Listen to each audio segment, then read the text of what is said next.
Welcome to Early Adoptr, the podcast where we help make AI your unfair advantage.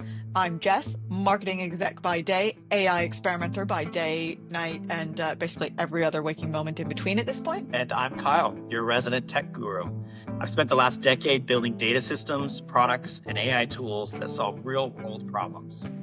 Each week, we'll break down AI concepts, tools, or trends that actually matter for your business.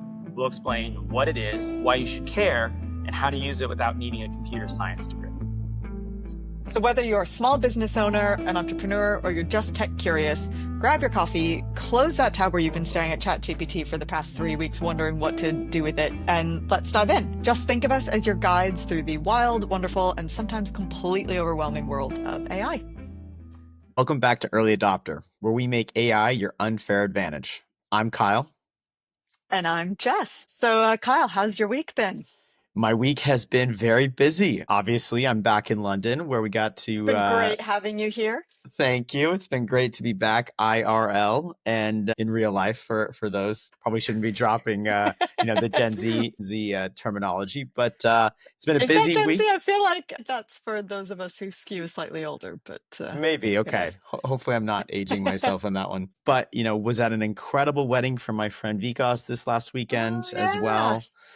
Just a really, really wonderful event. I got to see a lot of friends and got to talk a lot about the podcast. Oh, excellent. Is that why your voice sounds a little gravelly today? It's a little gravelly. I'm a little light on sleep, but yeah, I got a lot of feedback and a lot of tips from the friends about the podcast. So, and some good stories. So we'll be incorporating a lot of that. Excellent. Well, I just got back from South by Southwest London, which is the first event of its kind over here. Obviously, South by Southwest is a big music and film and technology conference that happens in Austin, Texas. But this is the first London event that they've had. And they had some teething problems, shall we say. But the actual content itself, what I was able to see was fantastic.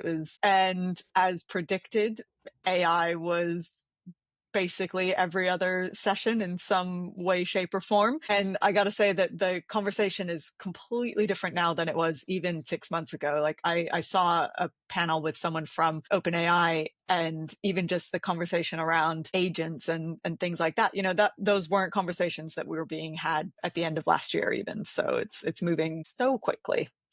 Well, that makes a ton of sense based on the research we're doing.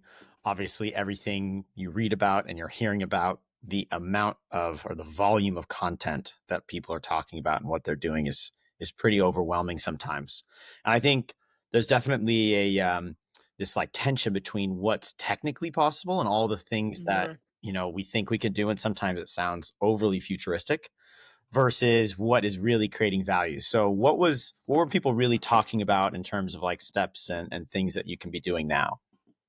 Well, I think, I saw a whole bunch of different panels. I saw one with a guy called Demis Hassabis, I think his name is. He's the CEO of DeepMind and heads up AI over at Google. So obviously they've had quite a few announcements over the last couple of weeks. I saw another session that was around AI in 2030. And really the big conversation is kind of moving from like, what can AI do this to like, should AI do this? And really kind of thinking moonshot stuff. So we're really starting to talk about moving from the kind of, it can make my workflow a little bit faster, to the really amazing stuff that it can do. The guy from Google has actually won a Nobel Prize or something in addition to his work. And so his work was really based around healthcare. And like, obviously AI can be doing some insane things in healthcare. So there was a lot of conversation around that. There was a lot of conversation around the ethics of AI and creativity. As we've said endlessly, we feel very strongly that AI shouldn't replace creatives. And I have to say that feeling was really echoed in a lot of the conversations that were had this week. Even the Google guy was talking about his friendship with Darren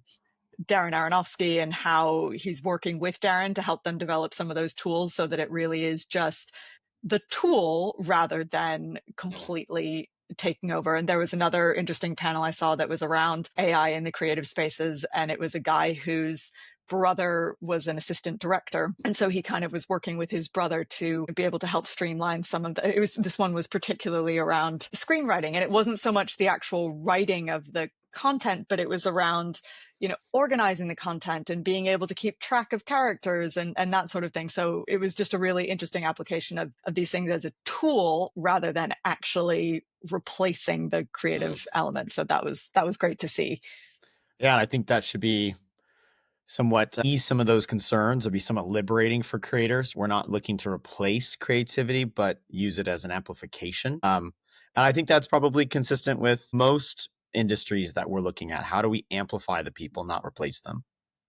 Yeah, and I think we're starting to see that kind of come through a little bit with some of these big announcements that, some of these CEOs have been making recently, where they kind of were talking about laying off a ton of people and replacing it with AI, and then very quickly realized that actually was not going to work. And they Absolutely. brought a lot of those people back. That happened a couple of times in the last couple of weeks. But Any tips anyway. or thoughts for our business owner, entrepreneur audience here on what you're hearing about South by Southwest? Anything that they can start doing today? I think the biggest thing is just to start trying different things. Like that honestly is the biggest thing. And we'll kind of cover that a little bit later on in our AI news. There was a big report that was out around AI this week. And I think the biggest thing is just get in there and try, because there are huge opportunities for companies that lean into AI early. And I think smaller businesses and entrepreneurs and startups are in a really interesting, unique spot because they can be a little bit more nimble and move faster than some of the big institutions. The big institutions are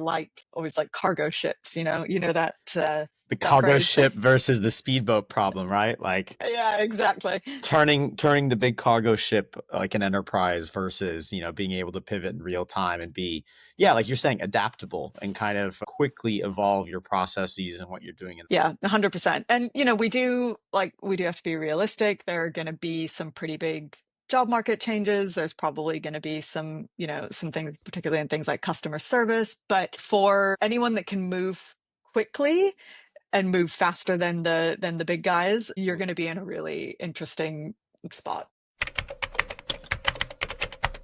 All right, let's dive into today's main topic. Custom GPTs. We've both been experimenting with these. We've done a lot. I know we have our own GPTs running in the background for all of our different tools and writing copy, etc. And honestly, they're pretty game changing once you understand what they are and utilize them. Yeah, they really, really are. For anyone who might be hearing this term for the first time, a custom GPT is like a specialized version of the large language models that we were talking about over the last couple of weeks. And they've been really tailored for specific tasks or specific industries. And just like we talked about last week with LLMs being that infinite intern, we mentioned that word, where they know a little bit of everything, but they don't actually have, they're just a really smart person, but they don't have any context about your business. Well, a custom GPT kind of solves that problem. It's the intern that actually understands what you do or your business or your voice, because you've trained the LLM just like you would that real, person, that intern. So I actually use these almost every day. And where they really differ from the large language models that we've talked about previously is that the customization happens through fine tuning with specific data. You set really explicit instructions or you integrate external tools. So personally, I have a project. I use Claude, and Claude calls them projects rather than custom GPTs. We'll talk a little bit more about the differences.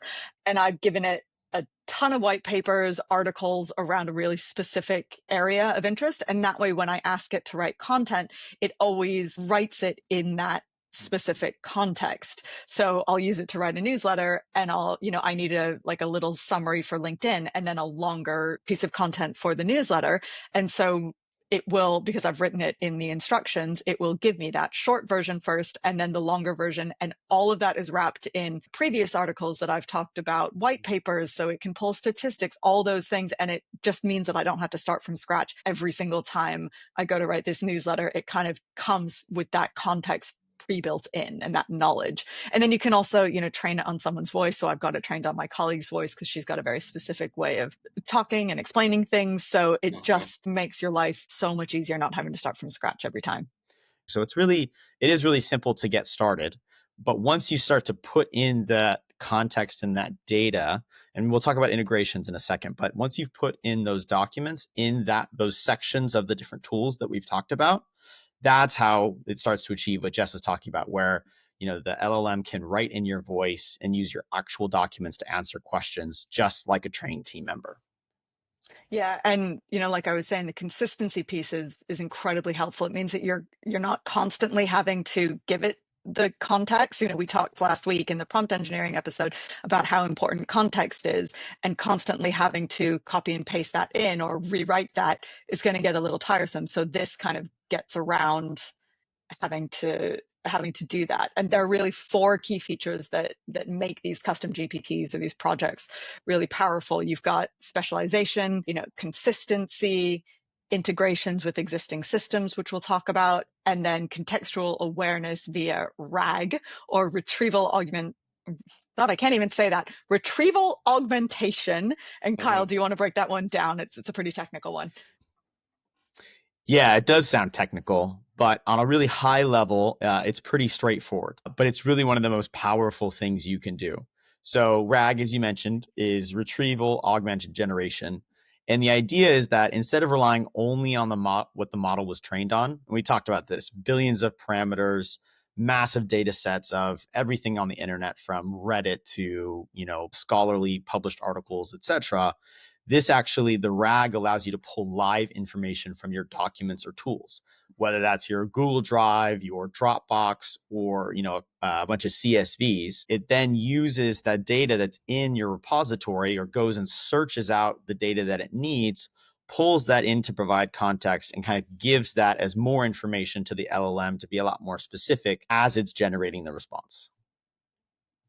So I know we've mentioned this before, but the different AI providers have different approaches. Like I know OpenAI makes it pretty user-friendly, but they all have their own version. Claude has projects. Google has gems because it's Gemini. Perplexity has spaces. But the basic concept is the same for all of them. They're all no code, and they're all pretty easy to set up. And honestly, the hardest part is probably going to be tracking down all the documents and the content that you need to populate. Absolutely.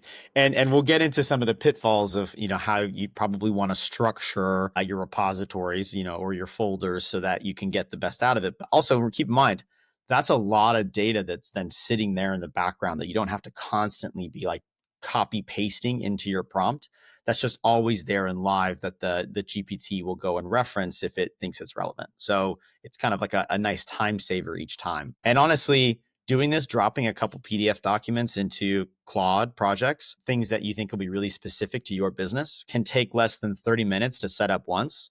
And once you've done it, you'll always have access to that data in the project or reference. So, it was, as we talked about prompt engineering around our frameworks, that context piece all of a sudden becomes way more, easier. And it also has just way more data in that you probably could each time be providing it. Yeah. And actually, speaking of frameworks, you could even write a framework into the instructions, because what you do is once you've dropped all of your content into the project, you have to write instructions which is essentially a prompt, and you give it a really strict, structure to what you want it to give you back.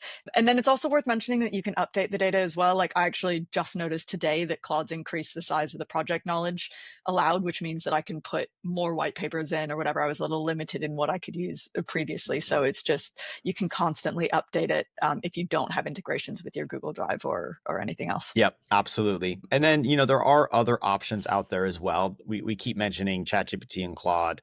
Obviously, you're probably finding out as an audience that we prefer those tools and we use them a lot. But, we should mention that, Llama, which is Meta's tool, and Gemini also have more technical options for if you want deeper control and more customization. But there's something for every comfort level.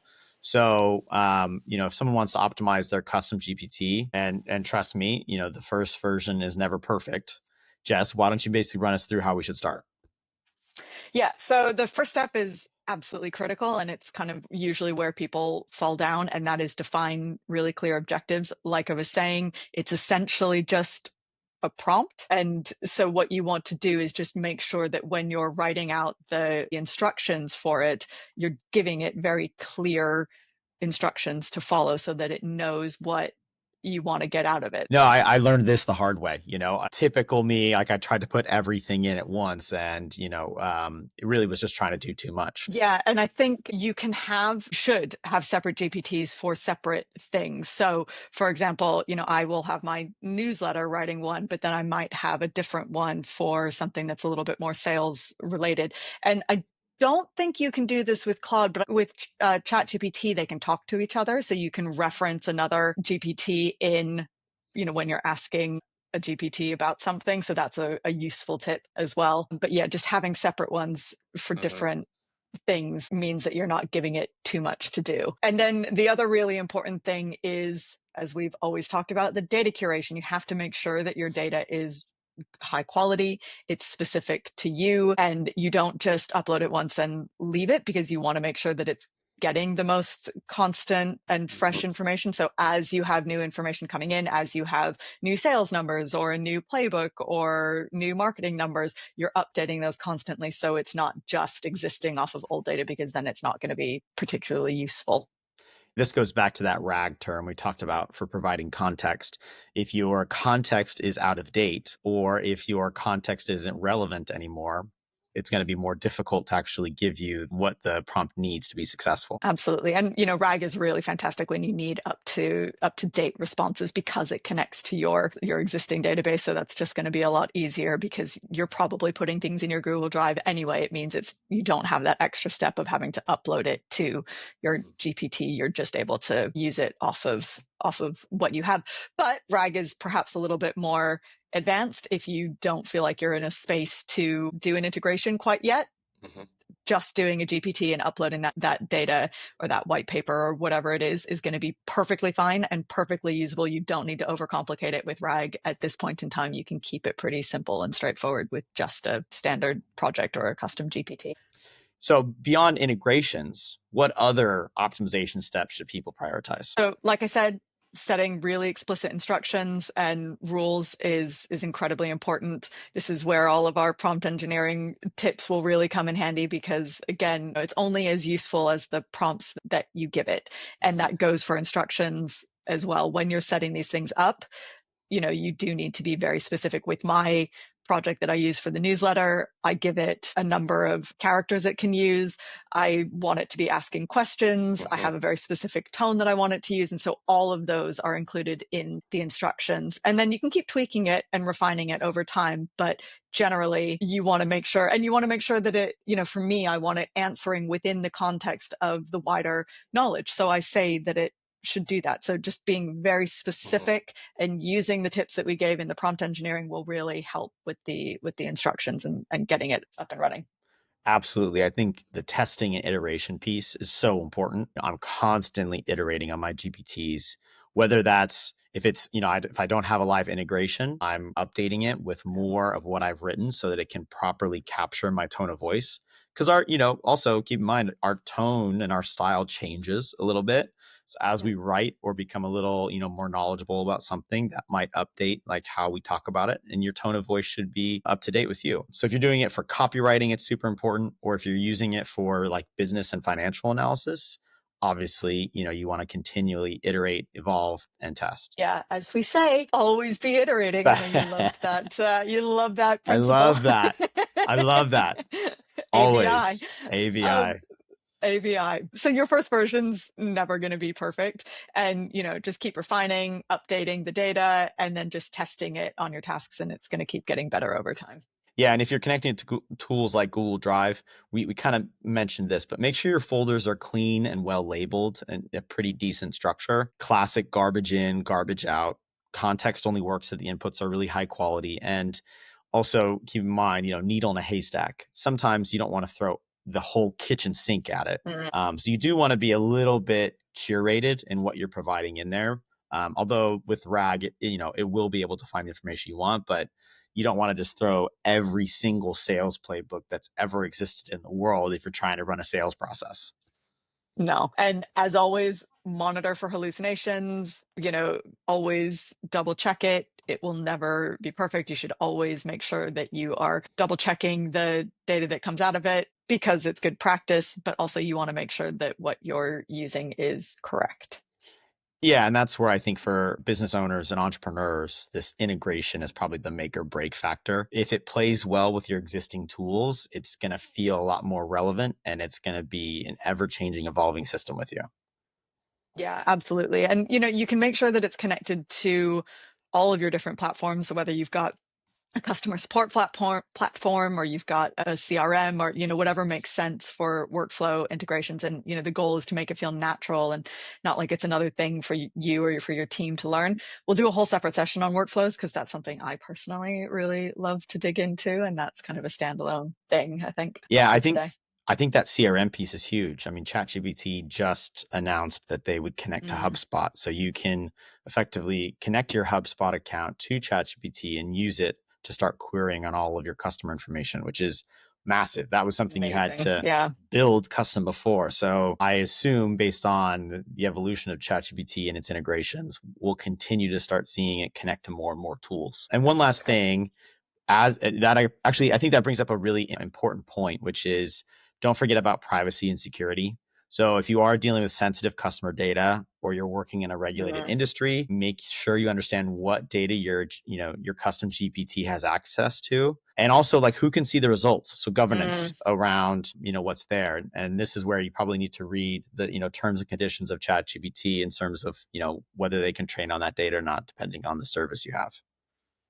Yeah, 100%. And, as we always say, just because it feels like a helpful assistant doesn't mean that you can ignore governance, particularly if you're in a field like law or healthcare or something where, privacy is a really, really, really big issue. Even, marketing and advertising, GDPR is a big thing over here. And so you want to make sure that you're not accidentally contravening some of these big privacy laws.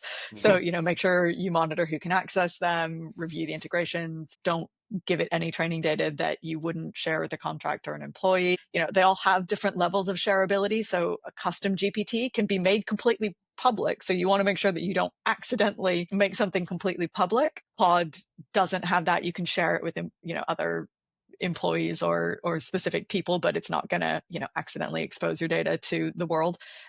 So, it's just something to be aware of. Yeah. And I think that public versus private, brings up another great point, which is on the, I guess, positive side, there is ChatGPT has a GPT marketplace. So you can find other public and pre-built GPTs. I think they can be a little hit or miss, and they're never going to have your specific data as context. They won't connect to your Google Drive and use RAG from that perspective. But if you need a starting point, or if you kind of just want to test what these look like and get some ideas, the marketplace can be a really good option. Yeah, the marketplace is a great option actually to get some use cases and some ideas of what other people are using them for. So you can use that as inspiration, which brings us nicely onto some real world examples of what you can use these custom GPTs or projects for. Yeah, I mean, the one we've kind of been circling around, but let's just dive into it with a little bit, which is the content repurposing GPT. So you could just upload your last blog post or your last couple blog posts and train the GPT on those blog posts to output a few different things, whether it's a LinkedIn post, a tweet, if we can still call it that, and maybe even an email. Never gonna die. I know. Or an email summary. Again, all in the voice that you wrote it in from the last few blog posts. Yeah, and so another good option could be a product copy optimizer. So you can load up a product catalog if you sell physical goods, and you can instruct the GPT to generate the descriptions in different tones, for example. So you can tweak it depending on where you might be selling them. So that's a really interesting use case. Mm-hmm. Or you could also create like an outbound email writer. So you could feed it your successful email campaigns, the ones that have had really high open rates.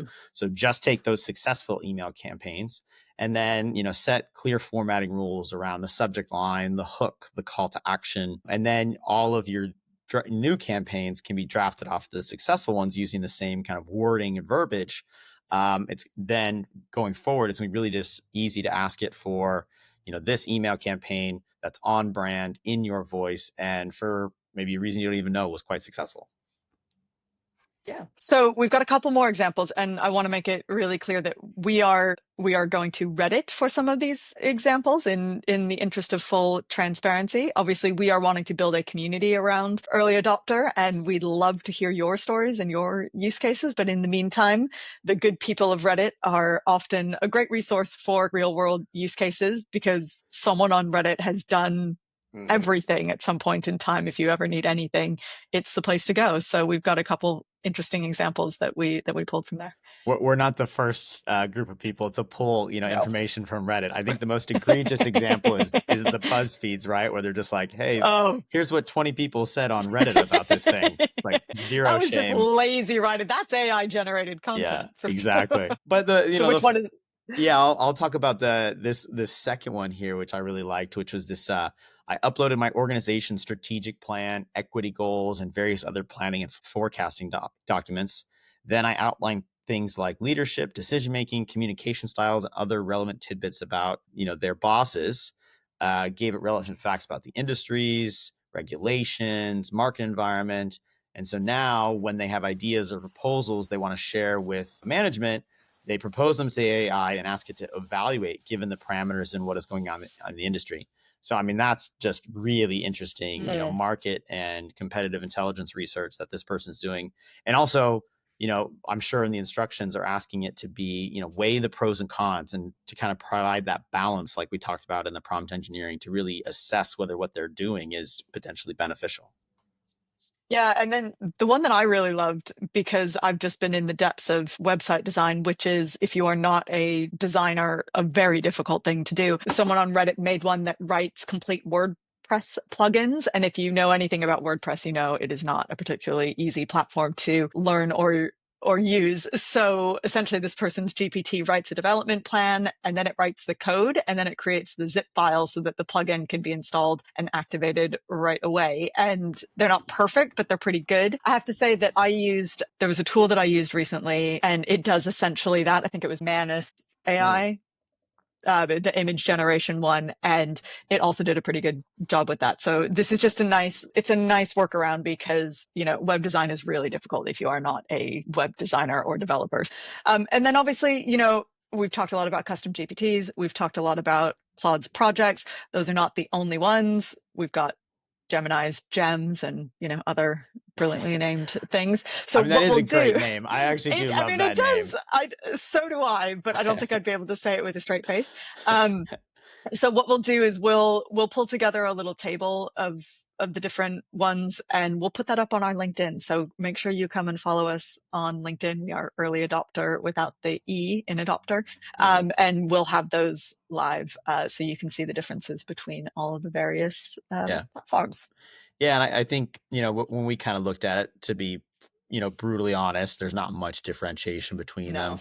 I think it more comes down to wherever you're using AI. If you're using ChatGPT, use ChatGPT's custom GPTs. If you're using Claude, use their projects. If you're using Google, there's nothing really too overly unique about this. It's more about what you put into the repository and the integrations that you're doing. But when you get this right, these aren't just fun AI experiments. When you get this right and it's connected to your data, you can reclaim hours or days of work. And, you can scale your brand, you can scale your analysis pretty exponentially using these tools. Well, before we jump into the news section of this week, I want to check in with the community. We ran a poll asking what content you want to see more of from Early Adopter. And Jess, why don't you run us through the results? Well, the results are pretty definitive. 67% of you want more use cases and 33% want more examples. So that is what we will be focusing on. And hopefully we've done that today. But I think really it just goes to show, people just want the inspiration. Yeah, I think, obviously what the feedback is showing from the listeners is we're kind of going past the what is AI phase, kind of maybe, and that kind of fits in nicely with what you were hearing at South by, right? It's not what is AI. Absolutely. It's how do I use this and how do I use it for my specific business, industry, what have you, which, makes a lot of sense. Yeah. So you guys want to see AI in action and not just hear us talk about it. So message received loud and clear. We're going to be shifting more towards more practical and implementation focused content rather than just doing some education stuff. Yeah, so keep that feedback coming, everyone. We want to make sure we're solving real world problems. And I think we'll start, the next couple of weeks, start bringing on speakers that, can tell us about what they're doing out in the world to give you guys ideas. All right. Let's zoom out and talk about what's actually happening in the wider AI world this week and what it means for, businesses and entrepreneurs like yourselves. Jess, this week was absolutely packed. I mean, I feel we say that every week, but definitely this week. This week was massive. So we've got two major stories that we wanted to focus on for this week that we think will definitely impact or directly impact our listeners. So the first one is someone called Mary Meeker. She's a VC. She has been doing reports on the internet for years, and she has dropped a AI report for 2025. It was over 340 pages, so we can't go through every single one, but we'll certainly highlight some stuff. And then the other really big piece of news that we wanted to cover is that Meta has announced that they are moving towards the full automation of ad creation, which is major news for businesses, smaller businesses, and entrepreneurs. Mary Meeker's report is always a must read or, a must skim. And everyone... 340 pages is a lot. Yeah. That's a book. The good news is everyone who writes about this everywhere, and, not just ourselves, is talking about this and, summarizing and pulling out the key indicators. But I think... a lot of graphs as well. It's very visual, so it's not as bad as it sounds. And you know how much I love a good graph, Jess. So yes. But I think your finance background there. Exactly. But to really bring the point home of how big this report was, Meeker dropped the word unprecedented 51 times. And she's not usually known for being, over exclamatory. No. But and then the other headline that jumped out at me was that AI adoption is happening 5.5 times faster than the internet boom. And we're a few years past that, but I think we all know how important that was. So yeah, just a little bit. The fact that adoption is happening faster is, again, going back to somewhat overwhelming, kind of scary, right? But we do need to kind of break it down.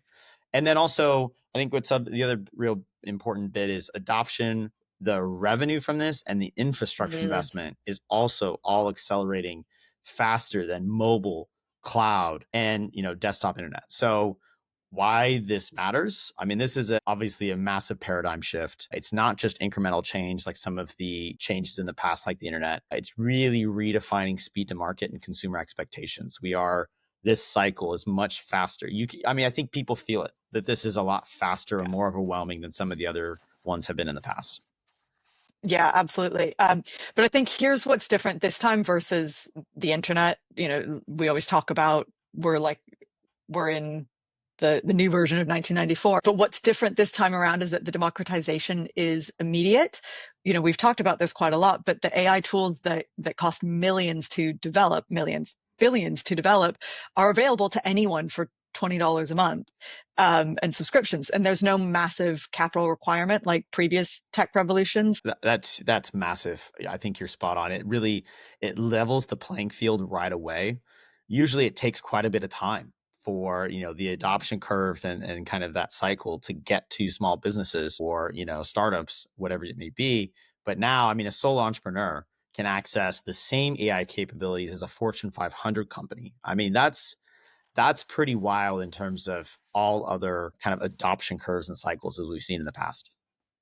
Yeah. And more importantly, the productivity gains are real. The report shows that 14% immediately, with some businesses seeing employees accomplish tasks several times faster. I actually was speaking to someone the other day, and he was saying someone on his team automated a process that used to take him 2 hours, and now he could do it in about 10 minutes because he just didn't have to do it manually anymore.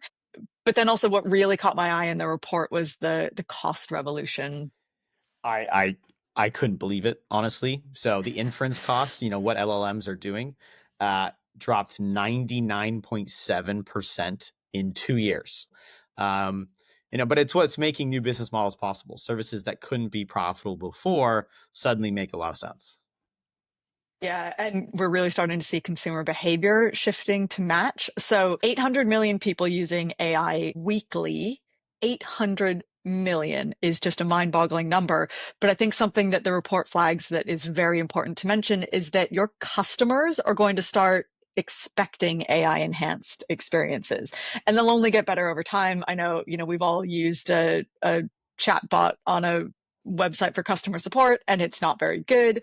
That's going to keep getting better. It's not always going to be this crappy. So people are going to start to expect that. And so you are going to have to start to adapt.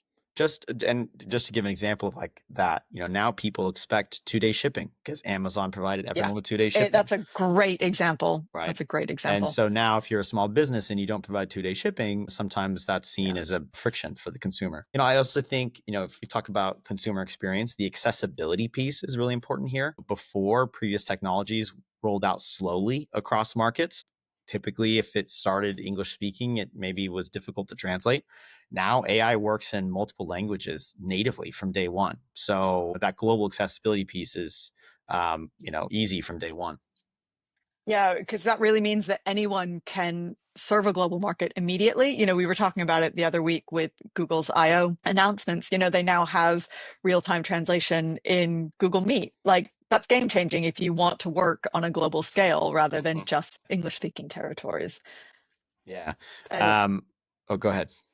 I was just going to say, and the other really interesting thing was the sector-specific opportunities. So a good example is AI legal assistance grew from 10 million to 70 million revenue in 15 months, 15 months. Meeker also mentions, the AI coding assistants like Cursor, which I know at some point we want to discuss. It is going to be a little bit more technical and get into the weeds, but I think, it's worth discussing how you could potentially prototype something with these tools. But Cursor jumped from $1 million to $300 million in revenue in just 25 months. I mean, that's not growth. That's not company growth. That's a category explosion. Oh, yeah, exactly. And it's not just the tools, it's talent too.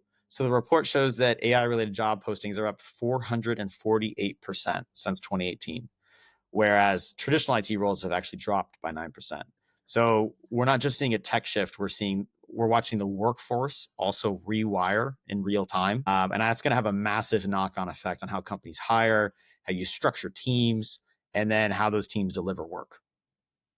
Yeah. And that brings us on to the meta news, because this is, not going to lie, this is a bit of a blow for media agencies. The meta news could be equally transformative for small business advertising. They are rolling out AI that will let you upload a product image, set a budget, and then have AI create an entire campaign. Meta has historically been a nightmare to use if you are not familiar with the platform. It's just the most difficult thing on the face of the earth. So this is actually pretty big. We know this all too well. We tried to build an entire business around this 5 years ago. Oh my God. And if Meta can automate that with comparable quality. Yeah, like the traditional barriers just disappear. That is what we were trying to build. We were trying to simplify the process of running paid social campaigns for small businesses. So this is exactly what we were trying to do. And, it just means that you don't have to have a minimum budget. You can get on there and do it in a matter of minutes rather than going back and forth with an agency. Most businesses can't afford a media agency. So that's, immediately a cost savings. Campaigns are created in minutes instead of weeks. Yeah, I think, and the targeting capabilities sound really sophisticated, because it's the data set that's being used on all of the ad campaigns that have been run. You're going to have smart geolocation, automatic audience identification. So who's most likely to buy your product? Things that previously required not only deep advertising experience, but just quite a bit of manual work to set up. So you probably didn't do it if you didn't have an agency, because you weren't quite sure and you were worried about maybe making your audience too niche or something like that. Yeah. And, it used to be that from my dealings with media agencies back in the day, that you couldn't really trust what the platforms told you when it came to recommendations. And actually, as you start to, over the course of time, those automated recommendations and automated targeting and stuff has gotten much, much better. So I think it's finally now at the point where you can just let it run or let it choose, and it's going to be much more trustworthy than it was 5 or 6 years ago. But as with all things, and I think people who are running meta ads these days are probably noticing the algorithm is adjusting quite a bit. And so performance one week to the other is being a little inconsistent. I'm seeing this with, a friend's business right now. I think you want to always constantly be monitoring and looking at the performance of that as well. So use the new tools that are coming out, but don't completely trust it. Always be checking what's happening. Yeah, that's a good point too. This is end of 2025 for a full rollout. So there is a bit of time to prepare. So Jess, what do you think people should be doing now? So you should start learning Meta's current tools, at least have a look at Ads Manager and just kind of get a feel for it, because you'll start to see how much easier it's going to be. Start organizing your assets and your visual content, so at least it's got something to work with, and then start having a think about your target audiences and who you want to go after. You might, I don't know, if you have a kids product, then obviously you need to think about your target is probably going to be, young parents or young moms or whatever the case may be, but have a think about that. So when the time comes, you have a better idea. And then even smaller budgets are going to go much further with the AI optimization, which obviously when you don't have large budgets to begin with is very appealing. Right. And as we always say, the businesses that master these tools first will have significant advantage over slower moving competitors. So yeah, take a look and use those tools soon. Jess, not everything in AI land is sunshine and roses. I think the Builder.ai story is a perfect cautionary tale for small business owners. So why don't you tell us about that? Yeah, so we're jumping into our favorite AI gone wrong segment. And this is really required reading for anyone who's looking at AI tools. So Builder.ai was a $445 million company that just collapsed because it was essentially built on a house of lies. And 45 million. That's a very big company Yes. to basically be, not doing what they were claimed to do. So what were they actually doing? So they claimed to use AI for app development, which was faster, cheaper, automated development, and no coding required. So it sounds amazing. Sounds great. The problem is they weren't using AI at all. Okay, so wait, what was actually happening? Because we use tools like Cursor. There's a lot of stuff going on in the background, so it's hard to fake that. Yeah, so in the background, they had 700 human engineers in India responding manually. Customers thought that they were getting cutting edge AI, but they were actually just getting outsourced human work with AI marketing on top. That's some AI washing if I've ever heard it. That's some bold marketing claims going on. Yeah. But what were the other red flags just beyond the technology claims? Because maybe that helps, some of our audience identify when these things aren't, quite what they say they are. Yeah, so they had fabricated customer reviews. They displayed logos of companies they never worked with, which is a really classic deceptive marketing tactic. If it sounds too good to be true, it probably is. This is actually not the first time that we've seen a similar story. I don't know if anyone remembers those Amazon Go shops from a couple of years ago, where you would just walk in, pick something up, and walk out, and it would automatically be deducted from your Amazon account. That came out a couple of years ago. That actually, I think it was last year. That was supposed to be powered by AI, and they were watching your every move in the store, and they could see what you picked up and calculate the price. But again, it was actually just a bunch of people in India watching you take things from shelves. It was like such a betrayal. I remember thinking like, oh, this is so cool. And it turns out just nothing. Really was. I remember going to one by the Amazon headquarters in Seattle, and it was the weirdest. This is when it first launched and there was only one store available. And it was the weirdest feeling, because you feel like you're stealing something and you're like, oh my God, this is so strange. But again, built on a house of lies. And also, I feel like maybe the red flag there was sometimes it took a few minutes before you actually got the transaction receipt, which tells you that, okay, wait a second. It feels like there's a human or there's some level of oversight that's happening. Yeah. It's not just an automatic tool. But at the time, it felt instantaneous. It felt very impressive at the time. It felt great. Yeah, it was weird. So, but I think, obviously there's that lag time was a warning sign. If you're, a business or entrepreneur and you're signing for some of these tools, you're going to spend time and effort to try and, get these up to speed. You don't want to be wasting your time on something that ends up like falling down the next day. So what are some other warning signs that business owners, entrepreneurs, professionals should watch for or look out for when evaluating these tools? So if they can't clearly explain how their AI works, that's probably red flag number one. So vague explanations, lack of transparency, pressure to commit quickly, pressure on you to commit quickly and sign the deal. That's probably a big red flag. Yeah, if the tool sounds impressive, that doesn't always mean it's the right fit either. But when I go into a business or when I'm evaluating tools myself, I always go in with a time to value mindset. So you should see early signs of value in as little or as under as 7 days. A lot of tools that we talk about, Jess, have 7-day or 14-day free trials. That should be plenty of enough time to figure out if it works for you. So whether that's faster content, better answers, time saved on repetitive tasks, and then test it with real demo or real data. Don't just do the demo and then sign up. Yeah, I think sometimes it's unavoidable to have a white glove service that helps you set something up, but if it's gonna be a really long process or it's incredibly time consuming or you'll get a feel for it, but just be conscious of it. Yeah, it's the mismatch. If it's like the demo Yeah. shows, instantaneous, Yeah, but that's it. then when someone's telling you, well, no, we're gonna have to set this up for you, like you said, a lot of services provide that white glove implementation step, and you need that. And that's part of the sell and part of the value. It's when there's like the discrepancy between the two.